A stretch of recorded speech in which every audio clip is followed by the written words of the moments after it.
بخاری رحمۃ اللہ علیہ نے ابراہیم تیمی کا قول ذکر کیا تھا اور ایک قول ابن ابی ملیکہ کا اور ایک حسن بصری کا. ان تینوں قولوں کی تشریح اس سے پہلے میں نے کر دی آپ کے سامنے. پھر باب میں آگے کہا وما يحذر من الاصرار على التقاتل والعصيان من غیر توبہ. یہ عطف ہو رہا ہے خوف المومن پر. مومن کا خوف کھانے کا بیان اور ان چیزوں کا بیان جن سے ڈرا جائے. ما يحذر یعنی تقاتل لڑائی جھگڑے پر اصرار اور عصیان اور گناہوں پر اصرار من غیر توبہ بغیر توبہ کے. بغیر توبہ کے گناہ پر گناہ کیے جانے اور آپس میں لڑائی جدال قتال کرتے رہنے، ان چیزوں پر اصرار کرنا یہ بھی گھبراہٹ کی چیز ہے، بچنے کی چیز ہے. تو باب میں دو باتیں آئی. ایک تو یہ کہ مومن گھبراتا ہے اس بات سے کہ کہیں اس کا عمل حق نہ ہو جائے. وہ بے خوف نہیں رہتا بلکہ ڈرتا رہتا ہے، گھبراتا رہتا ہے. اسی کو ثابت کرنے کے لیے ابراہیم تیمی کا قول لائے تھے کہ انہوں نے کہا ما عرضت قولی علی عملی الا خشیت ان اکون مکذبا یا مکذبا.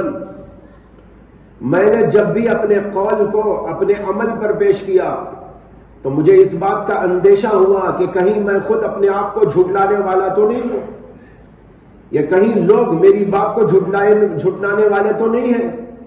یعنی ان کو اپنے عمل کا بھروسہ نہیں. حالانکہ اتنے بڑے آدمی تھے لیکن اس کے باوجود اپنے عمل کے بارے میں ان کا خیال یہ ہے کہ جب بھی میں نے اپنے اقوال کو اپنے اعمال پر پیش کیا تو مجھے تو یہ اندیشہ ہوا کہ بھئی لوگ تو مجھے جھٹلائیں گے. یہ کیسا آدمی ہے، واز کہتا ہے لیکن عمل اس کا ٹھیک نہیں. ان کا عمل ٹھیک ہونے کے باوجود ان کے عمل پر ان کو اعتماد نہیں، ان کے عمل پر ان کو یقین نہیں، ان کے عمل کے اوپر ان کو بھروسہ نہیں. یہ ہونا چاہیے ایک مومن کی حالت. نیکیاں کرے لیکن پھر بھی گھبرائے، اور پھر اس سے زیادہ گھبراہٹ کی بات تو یہ ہے کہ کوئی گناہ پر گناہ گناہ پر گناہ بغیر توبہ کے کرتا چلا جائے. نیک آدمیوں کا، اللہ والوں کا حال تو یہ ہوتا ہے کہ وہ نیکی کر کے گھبراتے ہیں اور بعض لوگ تو گناہ کر کے بھی نہیں گھبراتے. امام بخاری رحمۃ اللہ علیہ مومنوں کا حال بیان کر رہے ہیں اور اس کے اندر رد ہے ان لوگوں کا جیسے مرجیہ کا جو یہ کہتے ہیں کہ ایمان لانے کے بعد بس جناب ہم تو پہنچ گئے حضرت بلال، حضرت جبریل امین کے مقام پر یا میکائیل کے مقام پر، ہمیں کسی خوف کا کسی ڈر کا کوئی جو ہے اندیشہ نہیں. ایسے لوگوں کا رد ہے اس کے اندر. دوسرا قول انہوں نے ذکر کیا تھا حضرت ابن ابی ملیکہ کا کہ انہوں نے کہا کہ میں نے 30 صحابہ کرام کو پایا ہے اور ان میں سے ہر ایک کو میں نے دیکھا کہ وہ اپنے آپ پر نفاق کا اندیشہ کرتا تھا. کہیں میں منافق تو نہیں ہو گیا ہوں، میرا عمل ٹھیک تو نہیں ہے، میرے عمل میں کوئی کھوٹ تو نہیں ہے، میرے عمل کے اندر کوئی عیب تو نہیں ہے، میں ظاہر میں کچھ باطن میں کچھ تو نہیں ہوں. یہ ان کو اندیشہ اور ڈر لگا رہتا تھا.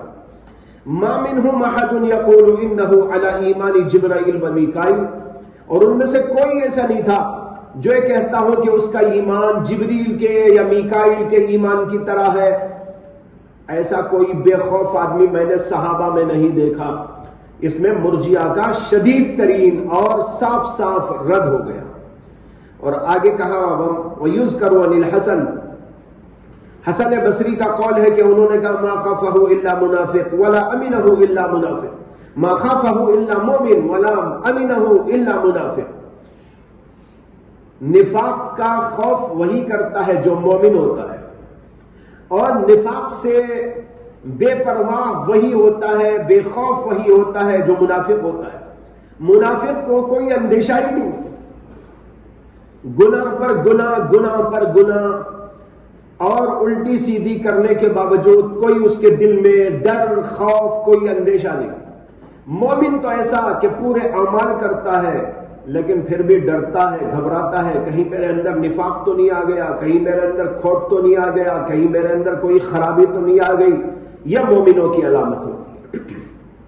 وَمَا يُحَذَّرُ، اور یہ باب ہے ان چیزوں کا جس سے بچنا چاہیے، یعنی اصرار علی التقاتل اور عصیان من غیر توبہ، بغیر کسی توبہ کے، اللہ کے اس قول کی وجہ سے وَلَمْ يُصِرُّوا عَلَى مَا فَعَلُوا وَهُمْ يَعْلَمُونَ۔ اللہ تعالیٰ نے قرآن میں کہا ہے وَلَمْ يُصِرُّوا، اور وہ لوگ اصرار نہیں کرتے عَلَى مَا فَعَلُوا، ان گناہوں پر جو وہ کر دے، وَهُمْ يَعْلَمُونَ، جبکہ وہ جانتے ہیں۔ پوری آیت کیا ہے؟ وَالَّذِينَ إِذَا فَعَلُوا فَاحِشَةً أَوْ ظَلَمُوا أَنفُسَهُمْ ذَكَرُوا اللَّهَ فَاسْتَغْفَرُوا لِذُنُوبِهِمْ وَمَن يَغْفِرُ الذُّنُوبَ إِلَّا اللَّهُ وَلَمْ يُصِرُّوا عَلَى مَا فَعَلُوا وَهُمْ يَعْلَمُونَ۔ وَالَّذِينَ إِذَا فَعَلُوا فَاحِشَةً أَوْ ظَلَمُوا أَنفُسَهُمْ، وہ لوگ جنہوں نے کوئی فحش اور بے حیائی کا کام کر لیا، یا انہوں نے اپنے نفسوں پر ظلم ڈھا لیا، یعنی گناہ کر کے۔ فحش خاص گناہ کو کہتے ہیں، جیسے بے حیائی، اور اپنے آپ پر ظلم کرنے کا مطلب ہے عام گناہ، کوئی بھی گناہ کیا تو اس میں پہلے خاص گناہ کا ذکر، پھر عام گناہوں کا ذکر۔ وَالَّذِينَ إِذَا فَعَلُوا فَاحِشَةً أَوْ ظَلَمُوا أَنفُسَهُمْ، جب ایسا کر بیٹھتے ہیں ذکر اللہ، فوراً اللہ کو یاد کرتے، ارے ہم نے کیا کر دیا ہے، کیا گناہ ہم سے سرزد ہو گیا ہے، کیا بے حیائی کی بات ہم سے ہو گئی ہے، اللہ دیکھ رہا ہے، اللہ پوچھے تو کیا کروں گا، اللہ کے سامنے جواب دہی کیسے کروں گا، اللہ کو منہ کیا دکھاؤں گا۔ یہ ہے ذکر اللہ کا مطلب، اللہ کو یاد کرتے ہیں، ذکر اللہ۔ فَاسْتَغْفَرُوا لِذُنُوبِهِمْ، اور جب اللہ کو یوں یاد کرتے ہیں کہ میں اللہ کو کیا منہ دکھاؤں، اللہ کے سامنے کیسے کھڑا ہوں، اللہ کو کیا جواب دو، فَاسْتَغْفَرُوا لِذُنُوبِهِمْ، تو پھر وہ اپنے گناہوں پر استغفار کرنے لگتے ہیں۔ گناہ تو ہو گیا لیکن اصرار نہیں ہے ان کو، فوراً اللہ کو یاد کرتے ہیں، اللہ سے شرماتے ہیں، اور پھر توبہ استغفار کرتے ہیں۔ فَاسْتَغْفَرُوا لِذُنُوبِهِمْ، اور بیچ میں اللہ کہتے ہیں وَمَن يَغْفِرُ الذُّنُوبَ إِلَّا اللَّهُ، اور اللہ کے سوا ہے بھی کون جو گناہوں کو معاف کرنے والا؟ اللہ ہی تو ہے۔ اسی اگر گناہ ہو جائے تو اللہ کی طرف آؤ، اللہ کی طرف لپکو، اس کی جناب میں گڑ گڑاؤ، اس سے معافی طلب کرو۔ وَمَن يَغْفِرُ الذُّنُوبَ إِلَّا اللَّهُ، پھر آگے اوپر سے جملہ ہے وَلَمْ يُصِرُّوا عَلَى مَا فَعَلُوا، وہ استغفار کرتے ہیں اپنے گناہوں کے لیے اور اصرار نہیں کرتے اپنے گناہوں پر۔ یہ ہوتا ہے مومنوں کا انداز زندگی۔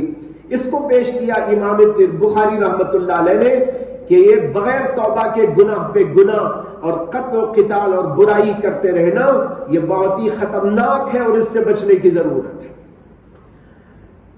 یہ تو ہو گیا باب۔ اب اس کے بعد ایک حدیث، بلکہ دو حدیثیں ہیں، اور ان دو حدیثوں کا بھی مقصد یہی ہے کہ یہ بتانا چاہتے ہیں کہ گناہ سے بچنا کتنا ضروری ہے، اور گناہ پر اصرار کس قدر قابل نفرت اور قابل اطاعت بات ہے۔ اس کے لیے پہلی حدیث بیان کی ہے حضرت زبید سے۔ وہ کہتے ہیں سألت ابا وائل عن المرجیہ، میں نے حضرت ابو وائل سے سوال کیا مرجیہ کے بارے میں،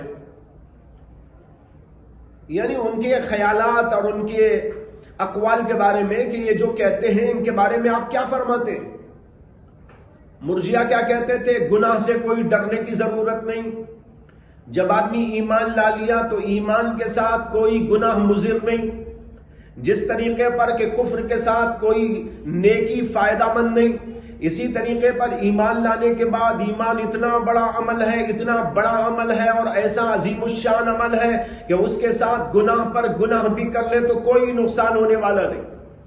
اس طرح کی باتیں وہ کرتے تھے. تو اس لیے حضرت زبید کہتے ہیں کہ میں نے ابو وائل سے سوال کیا. یہ حضرت ابو وائل حضرت عبداللہ بن مسعود رضی اللہ عنہ کے خصوصی شاگردوں میں سے ہے، جن کا نام تھا شقیق بن سلمہ. تو یہ حضرت شقیق بن سلمہ اور ان کی کنیت ابو وائل. میں نے ان سے سوال کیا مرجیہ کے بارے میں، یعنی مرجیہ کے عقائد کے بارے میں.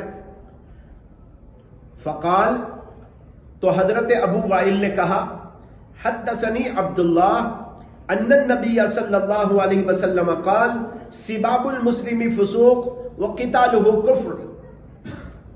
جب مرجیہ کے بارے میں سوال کیا تو ابو وائل نے اپنا کوئی جواب دینے کے بجائے انہوں نے عبداللہ بن مسعود کے حوالے سے ایک حدیث سنا دی. حدیث ہی ان کا جواب ہے.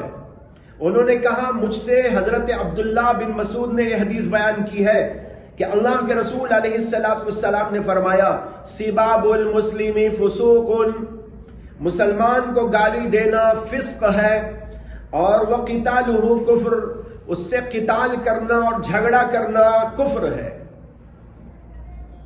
اس میں جواب ہو گیا مرجیہ کا.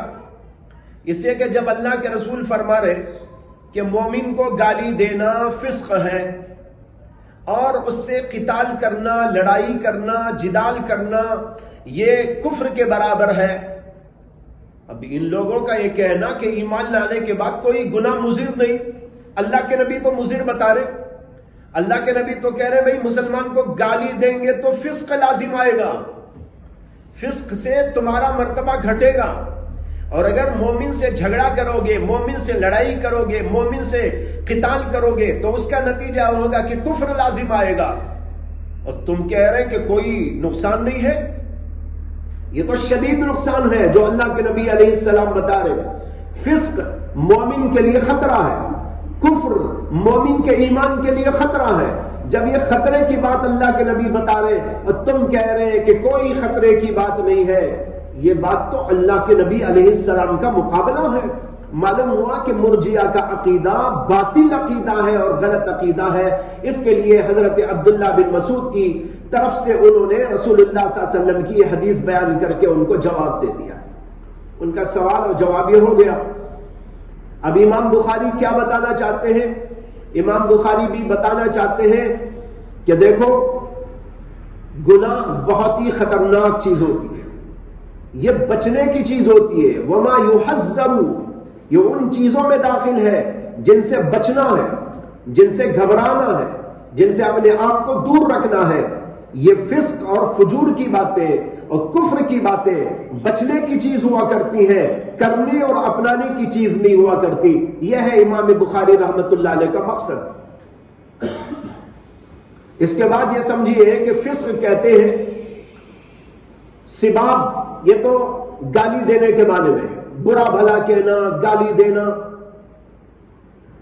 یہ لفظ بنا ہے سب سے، سبا، اور اس کے اصل معنی آتے ہیں قطع کرنا، کاٹنا. لیکن چونکہ گالم گلوچ یہ بھی انسان کے درمیان میں قطع تعلق پیدا کر دیتا ہے. جب آدمی کسی کو گالی دیتا ہے، برا بھلا کہتا ہے، وہ اسے برا بھلا کہتا ہے، تو نتیجہ ہوتا ہے کہ دونوں کے اندر کٹ آف ہو جاتا ہے، قطع تعلق پیدا ہو جاتا ہے، یا کم از کم دل کے اعتبار سے تو دونوں کے اندر قطع تعلقی پیدا ہو جاتی ہے. اس لیے گالی گلوچ کرنے کو سباب سے تعبیر کیا جاتا ہے عربی زبان میں. اور فسق کے معنی آتے ہیں گناہ، اور اس کے اصل معنی ہے خروج. فسق بمعنی خروج، نکل جانا. نکل جانے کا مطلب یہ ہے کہ اللہ کی اطاعت سے نکل جانا. جب بندہ گناہ کرتا ہے اللہ کی اطاعت سے نکل جاتا ہے، اس لیے اللہ کی نافرمانی کرنے کا نام فسق ہے. اور قتال کے معنی لڑائی جھگڑا کرنا. ایک ہوتا ہے قتل، ایک ہوتا ہے قتال. قتل تو یہ ہے کہ کسی آدمی کی گردن اڑا دے، اور قتال ہے لڑائی کرنا، جھگڑا کرنا۔ اللہ کے نبی کہتے ہیں قتالہ کفر، مومن سے قتال اور جھگڑا کرنا کفر کی بات ہے۔ اس حدیث سے مرجیہ کا رد تو شدید طور پر ہو گیا، لیکن ایک طرف بیٹھے ہوئے تھے گھات میں معتزلہ اور خوارج، انہوں نے کہا دیکھو ہم جو کہتے ہیں اللہ کے نبی نے وہی کہہ دیا، جو اللہ کے نبی نے کہا وہی تو ہم بھی کہہ رہے ہیں۔ ہم یہ کہتے ہیں کہ گناہ کرنے سے آدمی ایمان سے نکل جاتا ہے، دیکھو اللہ کے نبی کہہ رہے ہیں قتالہ کفر، مومن سے جھگڑا کرنا کفر ہے۔ اگر ہم کہیں تو تم کو اعتراض ہوتا ہے، اور وہی حدیث اللہ کے نبی کے تم بخاری میں لائے اور پڑھتے پڑھاتے ہو۔ انہوں نے گھات میں بیٹھ کر فوراً پکڑ لیا، مرجیہ کا رد کرنے لائے تھے امام بخاری، اور معتزلہ اور خوارج نے ان کو پکڑ لیا کہ بھائی تم تو ہماری بات کرنے کے لیے ہماری دلیل پیش کر دی ہے۔ لیکن اصل میں یہ ہے کہ ان لوگوں نے اس قسم کے دلائل سے استدلال تو ضرور کیا ہے، لیکن عقل کو اور دلائل شرعیہ میں سے تمام دلائل شرعیہ کو ملحوظ خاطر نہیں رکھا، اس لیے ان لوگوں نے جگہ جگہ ٹھوکریں کھائی۔ علماء کہتے ہیں کہ یہاں پر غور کرنے کی بات یہ ہے، ہم معتزلہ اور خوارج سے الٹا سوال کرتے ہیں کہ اللہ کے نبی علیہ السلام نے دو جملے فرمائے اور دو جملوں میں فرق کر دیا ہے۔ پہلے میں فرمایا سباب المسلم فسوق، اس میں کفر نہیں فرمایا، حالانکہ سباب مسلم بھی تو گناہ کبیرہ ہے۔ قتال اگر گناہ کبیرہ ہے اس سے کفر لازم آتا ہے، تو پھر سباب المسلمی کفر ہونا چاہیے تھا، لیکن اللہ کے نبی علیہ السلام نے سباب المسلمی فسق کیوں کہا؟ فما ہوا جوابکم فہو جوابنا، یہ ان کو الزامی جواب ہے۔ دوسرا جواب تحقیقی جواب یہ ہے کہ اصل میں دونوں یعنی سباب مسلم بھی اور قتال مسلم بھی دونوں کے دونوں گناہ کبیرہ ہیں، لیکن دونوں کے درمیان میں فرق ہے۔ سباب کم درجے کا گناہ ہے، قتال اس سے بڑے درجے کا گناہ ہے، اور یہ موٹی عقل والا بھی سمجھ سکتا ہے، اس لیے کہ ہر گناہ اگرچہ گناہ ہوتا ہے لیکن اس کے اندر بھی کچھ کیٹیگریز ہوتے ہیں، اس کے اندر بھی کچھ بڑے ہوتے ہیں، کوئی ذرا اس سے چھوٹا ہوتا ہے، کوئی اس سے بھی ذرا چھوٹا ہوتا ہے، اور کوئی صغیرہ گناہ ہوتے ہیں تو کوئی کبیرہ ہوتے ہیں، اور کبیرہ میں بھی کچھ الگ الگ انداز کے ہوتے ہیں، ایک اکبر الکبائر بھی ہوتے ہیں۔ اسی طریقے پر فسق جو کہا وہ بھی گناہ کبیرہ ہے، لیکن وہ ذرا کم درجے کا ہے، سباب المسلم، اور اس سے بڑے درجے کا ہے وہ قتال کرنا، لڑائی کرنے پہ آ جائے۔ یہ تو ہے کہ بھئی گالی دے دیا بیٹھے بیٹھے، اور یہ کہ ہے کہ مرنے تیار ہو گیا، ہتھیار لے کے آ گیا۔ آپ بتاؤ کہ دونوں گناہ برابر ہیں؟ نہیں، دونوں کے درمیان میں فرق ہے۔ اسی فرق کی وجہ سے اللہ کے رسول علیہ السلام نے سباب المسلمی فسوق اور قتالہ کے ساتھ کفر کا لفظ استعمال کر کے دونوں کے درجات کا فرق واضح کر دیا ہے کہ اس کا درجہ اس کے درجے سے ذرا کم درجہ ہے، اور یہ دوسرا پہلے سے ذرا بڑے درجے کا گناہ ہے۔ لیکن اب سوال یہ ہے کہ قتالہ کو کفر کہا تو کیا آدمی مومن سے جھگڑا کرنے پر کافر ہو جاتا ہے؟ اسی سے استدلال کرتے ہیں خوارج و معتزلہ، لیکن اہل سنت کی طرف سے ان کا جواب دیا گیا۔ ایک جواب یہ دیا گیا ہے کہ یہاں کفر سے مراد کفر عملی ہے، کفر اعتقادی مراد نہیں ہے۔ یہ کفر ہے لیکن عملی کفر۔ کیا مطلب عملی کفر کا؟ عملی کفر کا مطلب یہ ہے کہ ایک آدمی مومن ہونے کے باوجود ایسا کام نہیں کر سکتا، یہ کام جو کر رہا ہے وہ کافروں جیسی حرکت ہے، اگرچہ وہ کافر نہیں ہوتا لیکن حرکت ہے کافروں کے جیسے، یہ عملی کفر ہے۔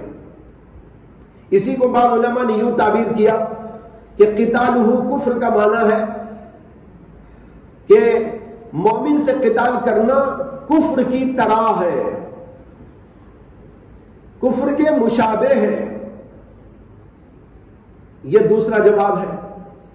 بعض علماء نے یہ جواب دیا کہ یہ زجر و توبیخ پر محمول ہے۔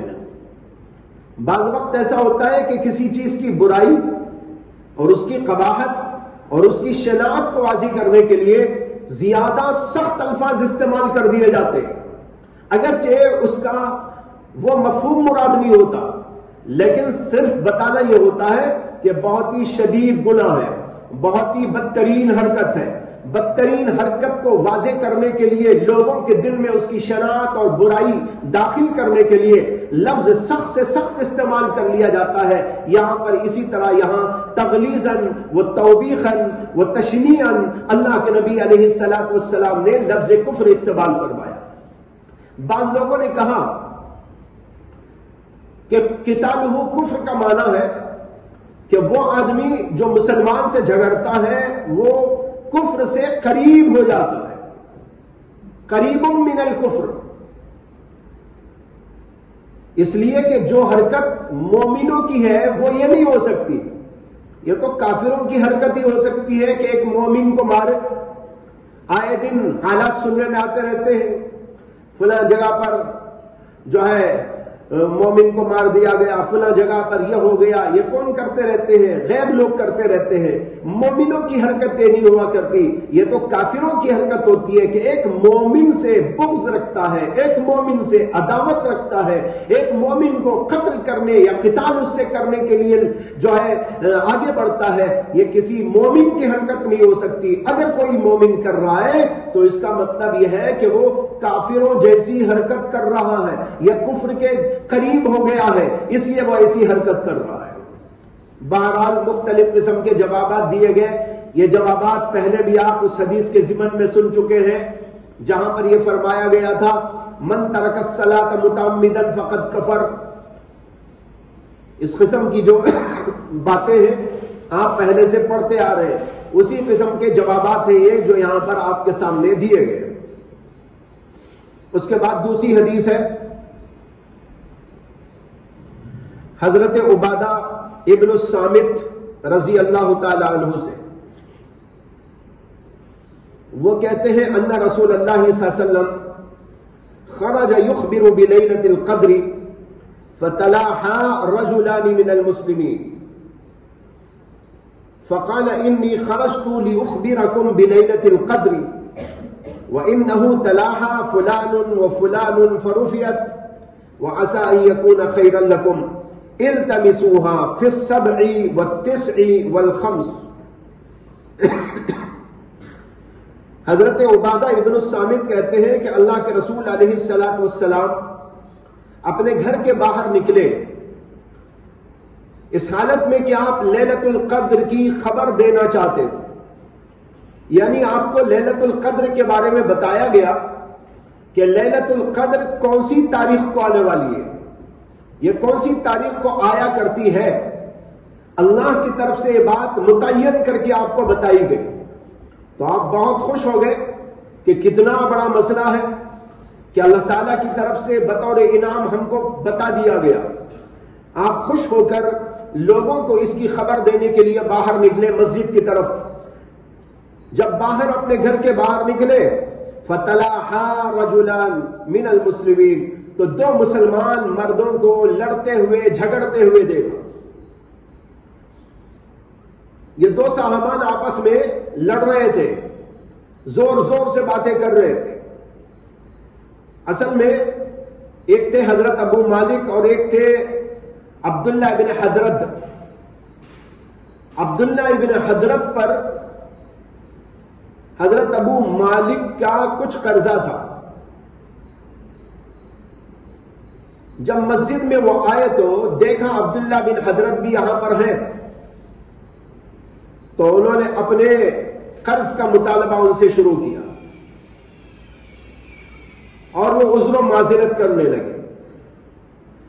ادھر سے تقاضا اور ادھر سے عذر و معذرت، یا ادھر سے کچھ باتیں ادھر سے کچھ باتیں، آپس میں تو میں ہو گئی اور آوازیں دونوں کی مسجد کے اندر بلند ہو گئی۔ یہاں اللہ کے نبی خبر دینے کے لیے آئے تھے لیلۃ القدر کی، اور دیکھا تو یہ صورتحال ہے کہ دونوں آپس کے اندر زور زور سے مسجد کے اندر گفتگو کر رہے ہیں اور لڑ رہے ہیں۔ اللہ کے رسول صلی اللہ علیہ وسلم نے فرمایا انی خرجت لاخبرکم بلیلۃ القدر وانه تلاها فلان وفلان فرفعت۔ بھائی میں تو تمہیں لیلۃ القدر کی خبر دینے کے لیے نکلا تھا، لیکن فلاں اور فلاں دو آدمیوں کا جھگڑا ہو رہا تھا، فرفعت، پس وہ لیلۃ القدر کی تعین اٹھا لی گئی۔ فرفعت، لیلۃ القدر اٹھا لی گئی، یعنی اس کی تعین اٹھا لی گئی۔ یہ کہا اللہ کے نبی علیہ الصلوۃ والسلام نے۔ اس کے بعد میں کہا عسیٰ ان یکون خیرا لکم، یہ اٹھا لیا جانا ہو سکتا ہے کہ تمہارے حق میں خیر بن جائے۔ التمسوها فی السبع والتسع والخمس، لہذا لیلۃ القدر کو تلاش کرو 7ویں تاریخ میں، 9ویں تاریخ میں، 5ویں تاریخ میں، ان تاریخوں کے اندر تلاش کرو۔ مراد اس سے آخری تاریخیں ہیں، سب سے مراد 27ویں تاریخ، 9 سے مراد 29 تاریخ، 5 سے مراد 25ویں تاریخ، یعنی آخری سے یہ تاریخیں بتائی گئی ہیں، شروع سے نہیں۔ رمضان کے شروع کی 5 شروع کی 7 نہیں ہے، آخر کی، لہذا 27ویں میں تلاش کرو، یا 23ویں میں، 29ویں میں تلاش کرو، یا 25ویں میں اس کو تلاش کرو، یا اللہ کے نبی علیہ الصلوۃ والسلام نے ارشاد فرما دیا۔ امام بخاری رحمت اللہ علیہ نے اس حدیث کو پیش کر کے یہاں یہ بتانا چاہا ہے کہ آپس کے اندر لڑنا اور جھگڑنا یہ کس قدر محرومی کی چیز ہوتی ہے، کہ اس حدیث سے معلوم ہوتا ہے کہ اللہ کے نبی علیہ الصلوۃ والسلام لیلۃ القدر کی خبر دینے کے لیے آئے، لیکن دو آدمیوں کے جھگڑے کا یہ اثر ہوا کہ لیلۃ القدر کی تعین اٹھا لی ہے۔ معلوم ہوا کہ بہت ہی خطرناک چیز ہوتی ہے، لہذا ہر گناہ، آپسی لڑنا بات چیت اس طرح کی کرنا، یہ سب گناہ کبیرہ، ان گناہ کبیرہ سے انسان کو بچنا چاہیے۔ وما يحذر من الاصرار على التقاتل، جو فرمایا نا، اس کی دلیل میں پہلی حدیث بھی ہے، اسی کی دلیل میں دوسری حدیث بھی ہے۔ معلوم ہوا کہ تمام گناہ بچنے کی چیز ہے، گھبرانے کی چیز ہے، اس سے محرومی ہوتی ہے، اس سے نیکیوں سے محروم کر دیا جاتا ہے۔ دیکھو اللہ کے نبی علیہ الصلوۃ والسلام کہہ رہے فلاں اور فلاں کے جھگڑے کی وجہ سے وہ لیلۃ القدر کی تعین اٹھا لی گئی۔ اس کے بعد یہاں پر ایک بات تو یہ سمجھنا ہے کہ دو صحابان جو آپس کے اندر لڑ رہے تھے، ایک صحابی اپنے قرض کا مطالبہ کر رہے تھے اور دوسرے صحابی اپنا عذر و معذرت پیش کر رہے تھے۔ سوال یہ ہے، کیا اپنے قرض کا مطالبہ کرنا گناہ ہے اور دوسرے آدمی کا اپنا عذر پیش کرنا کوئی گناہ ہے؟ جب یہ گناہ نہیں ہے تو پھر امام بخاری رحمت اللہ علیہ اس باب میں اس کو کیسے لیا ہے؟ ایک سوال۔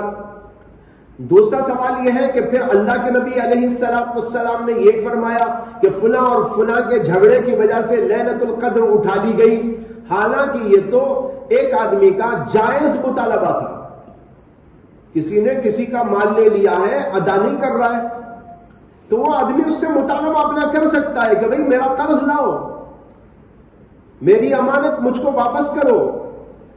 اور دوسرا آدمی اگر نہیں دے رہا ہے تو وہ عذر و معذرت بھی کر سکتا ہے کہ بھئی مجھے معاف کرو، میں اس وقت دے نہیں سکتا، میں پھر دے دوں گا، فلاں تاریخ کو دے دوں گا۔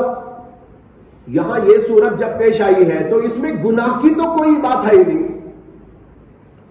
تو پھر ایک سوال امام بخاری پر ہے تو دوسرا سوال حدیث پر بھی ہے۔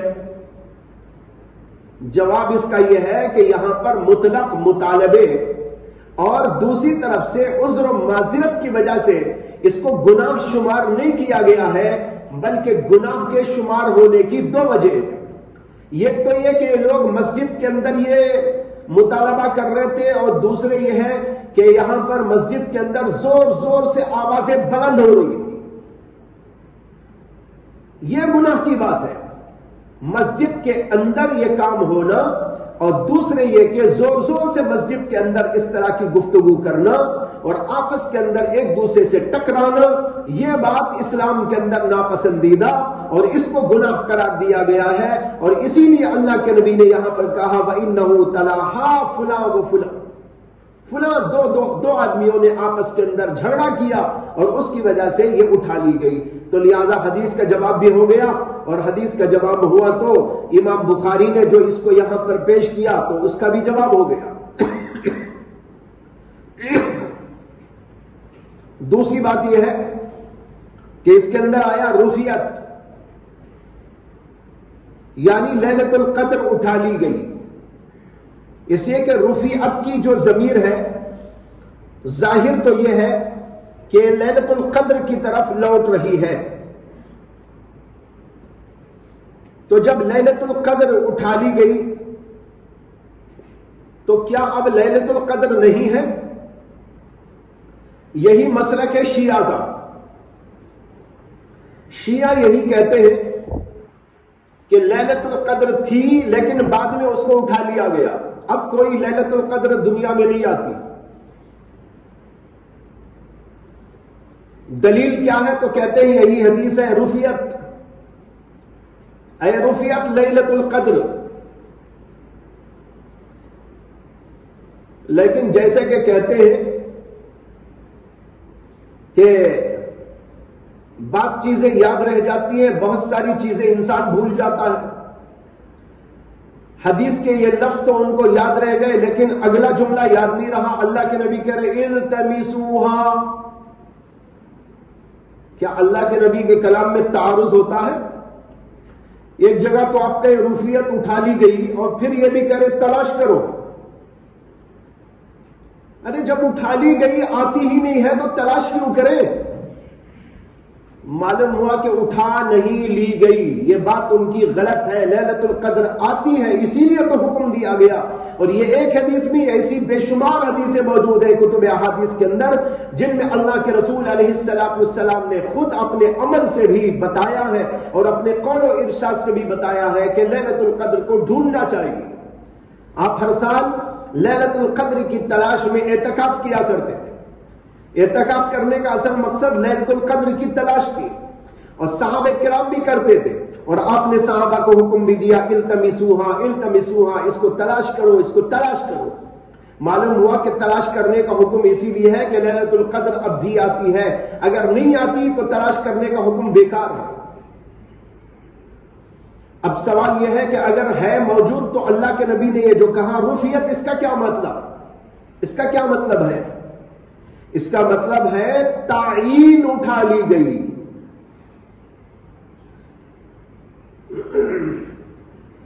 اللہ کے نبی کو یہ بتایا گیا تھا کہ لیلۃ القدر فلاں تاریخ کو واقع ہوتی ہے.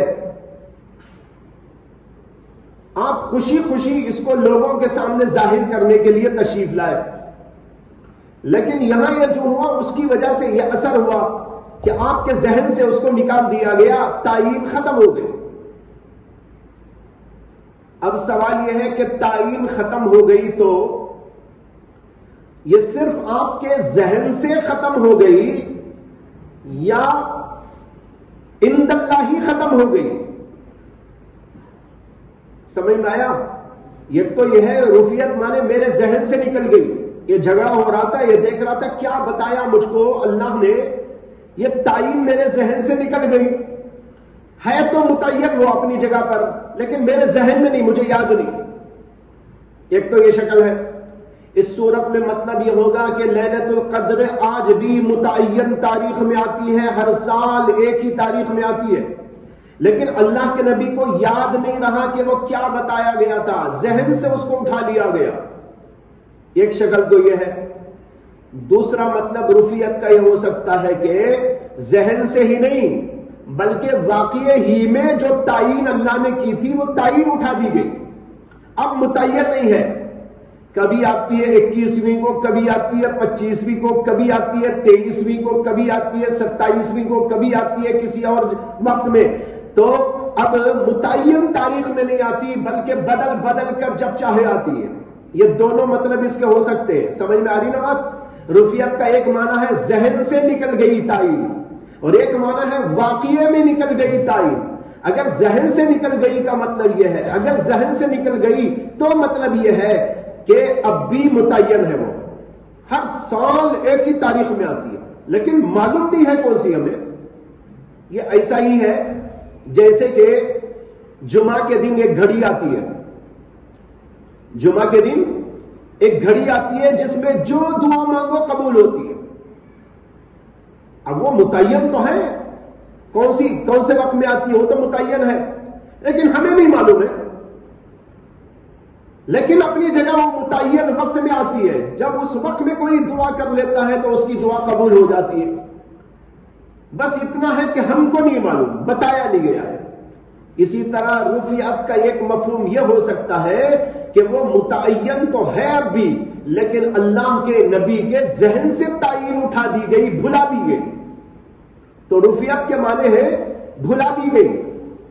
اور دوسرا مطلب یہ ہو سکتا ہے کہ صرف ذہن سے بھلانی نہیں گئی بلکہ حقیقت میں بھی تعین کو اللہ نے اٹھا دیا. پہلے تو کہا تھا یہ تاریخ کو آئے گی، بعد میں کہا نہیں اب تو کبھی بھی آ سکتی ہے. اب یہ پتہ نہیں، دونوں معنی ہو سکتے ہیں. چنانچہ علماء میں سے بعض علماء یہ معنی لیتے ہیں متعین تو ہے لیکن اللہ کے نبی کے ذہن سے اس کو اٹھا لیا گیا. بعض کہتے ہیں کہ نہیں، حقیقت ہی میں تعین کو اٹھا دیا گیا، اس لیے کبھی بھی وہ آ سکتی ہے. 21ویں کو، 23ویں کو، 25ویں کو، 27ویں کو، 29ویں کو، کسی بھی تاریخ کو واقع ہو سکتی ہے.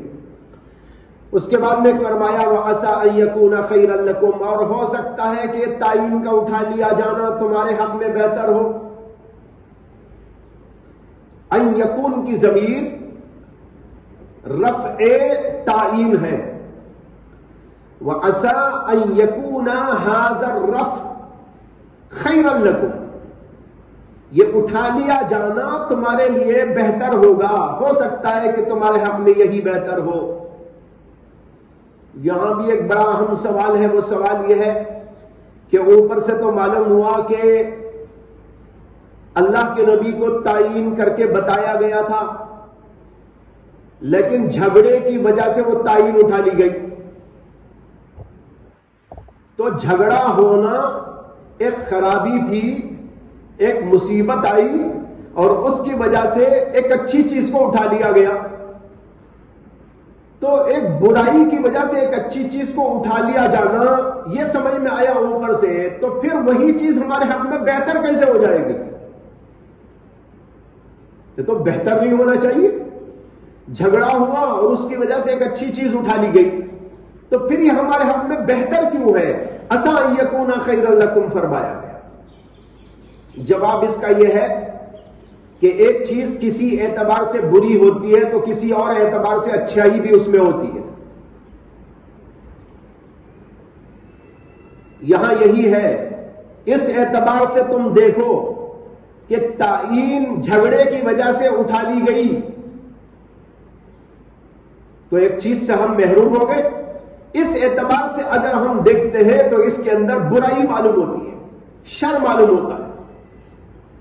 لیکن ایک اور پہلو سے دیکھو، وہ پہلو سے آپ دیکھیں گے تو معلوم ہوگا اسی میں خیر ہے، اسی لیے اللہ نے اٹھا لیا اس کو. وہ کیا پہلو ہے؟ وہ پہلو یہ ہے کہ اگر متعین کر کے رکھتے، جیسے کہ پہلے متعین کر کے بتایا گیا تھا، مثلا یہ بتایا گیا 27ویں شب کو لیلۃ القدر ہوا کرے گی، تو جب متعین ہو جاتا تو پھر آپ 21ویں کو کیوں جاگتے، 25ویں میں کیوں بیدار رہتے، سوتے پڑے رہتے؟ ارے بھائی جب آئے گی وہ تاریخ 27ویں، اس وقت میں اٹھیں گے اور عبادت کر لیں گے اور باقی پورا ماہ سو کے گزار دیتے. لیکن اٹھا لیے جانے کا فائدہ یہ ہے کہ اب اس کی تلاش کے اندر آدمی 21ویں کو بھی جاگ رہا ہے، 25ویں کو بھی جاگ رہا ہے، 27ویں کو بھی جاگ رہا ہے، 29ویں کو بھی جاگ رہا ہے، 23ویں کو بھی جاگ رہا ہے۔ بلکہ بعض لوگ تو جو ہے یہ بھی کہتے ہیں کہ یہ تاخراتوں میں ہی آنا ضروری نہیں ہے بلکہ جفت میں بھی آ سکتی ہے، تو وہ اللہ کے بندے پورے آخری ایام کو جاگ جاگ کر اس عبادت کو کرتے رہتے ہیں اور اس کی تلاش کرتے رہتے ہیں۔ تو دیکھو اس کا کتنا بڑا فائدہ ہو گیا کہ اس کو اٹھا لینے سے لوگ اللہ کی عبادت میں دلچسپی پیدا کر کے اس کی تلاش میں لگے ہوئے ہیں۔ اب اس پہلو سے آپ غور کریں تو بڑا فائدہ ہے، اور جھگڑے کے پہلو سے دیکھیں تو یوں محسوس ہوتا ہے کہ بھئی ایک چیز سے ہم محروم ہو گئے، لیکن اس محروم کرنے میں ایک اور نفع پیدا ہو گیا۔ یہی اللہ تبارک و تعالیٰ کی حکمت ہوتی ہے۔ اللہ تبارک و تعالیٰ نے اس کو اٹھایا لیکن ہمارے لیے اس کے اندر خیر کا پہلو ظاہر فرما دیا گیا۔ اسی لیے آپ نے آگے فرمایا التمسوها فی السبع والتسع والخمس۔